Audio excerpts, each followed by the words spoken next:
Hello and welcome to the post-Daytona 500 edition of the NASCAR Fix. I'm Jeff Woods. The race just wrapped up about 15-20 minutes ago, and it is William Byron taking the checkered flag for Hendrick Motorsports, the 9th Daytona 500 win for Hendrick Motorsports. Alex Bowman finishes second in a race that ended under caution, and I'm not going to lie, it was a bit of a downer. Not because of William Byron winning the race. It's just, you like to see him race to the flag. And I know they took the white and the rules were followed like they should have been. But I can't help but be disappointed. I would have really liked to have seen a finish to the line, or at least maybe another half lap before the caution came out. But nevertheless, that's what happened. Unfortunately, it's in the moment right now. I feel like it took away from what was a really, really good race. But I'm sure in the coming days, and shoot, even in the coming hours, I'll get over it, and the rest of the NASCAR world will as well. Couple things to go over real quick outside of the Byron victory. Of course, the big one with about 10 laps to go. It's just one of those things. You knew it was going to happen. The racing was outstanding, and there was no way they were going to be able to make it to the finish line in that fashion, the way they were driving. William Byron getting into the back of Brad Keselowski, which turned Joey Logano, and then that turned into, about 18 cars getting collected. Ross Chastain, though, was in front of it all. Looked like he really had a shot there. And one thing about the move that Chastain made that led to his spin, his move was fine. What got him in trouble was Austin Cindric was bumped from behind, and he wiggled, and when he overcorrected, he hit Chastain and caused both of them to spin. The Chastain move was fine, and I think it would have worked, but when Cindric came back up the track just a little bit, that was the difference.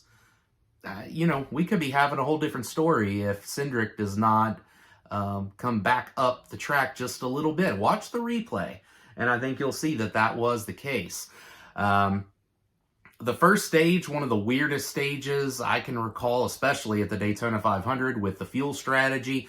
I mean, the cars were going so slow that one car by itself, AJ Allmendinger, was actually catching the lead pack because he had served a penalty. So crazy. At first, I was concerned that it was really going to take, something out of the race, but it ended up being okay. The strategy itself was fascinating for that first stage. Second stage, much more what we're accustomed to seeing. A great move by Ryan Blaney to pass Austin Cindric to get the Stage 2 win. And then the third stage was just simply phenomenal. The racing was outstanding. Again, I thought it was one of the better 500s we've seen in the last several years, with the finish notwithstanding. It's going to take me a couple days to get over that one. It just didn't do it for me. If you're a William Byron fan or a Hendrick Motorsports fan or even a Chevrolet fan, I'm sure you're happy, but I just would have liked to have seen something. It was anticlimactic. No way of getting around it, and it just would have been nice to see it finish to the flag.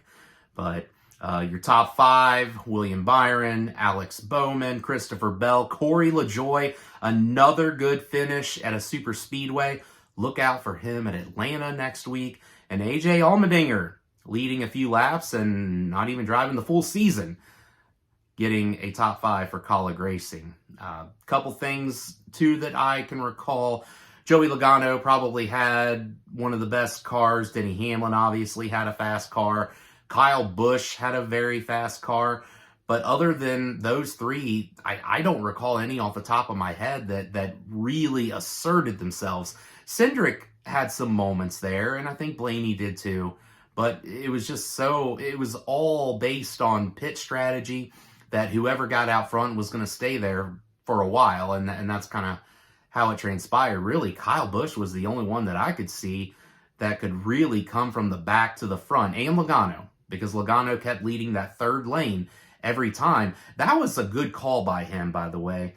Taking that third lane while everyone else was saving fuel, he gets up front and then he starts saving fuel. It worked for him at least on two occasions today. And, if not for the wreck, he might have had his second Daytona 500 win. But that's all I have for now. The Xfinity Series race getting ready to start in about an hour. But wanted to get something out there on the channel and talk about the Daytona 500. What did you think about it? Did you like it? Did you enjoy it? Are you happy with the winner? What did you see? What did you like? What didn't you like? Feel free to comment on this video. And also, if you enjoyed watching this, please be sure to like and subscribe and check out some of my other videos that I have posted previously leading up to today's Daytona 500. William Byron, the winner. Would have liked to have seen a better finish, but, you know, at the end of the day, we got the race in. I think after Sunday's rain showers, I think we'll take a completed race, all 500 miles. So, I'm Jeff Woods, and this has been your NASCAR Fix.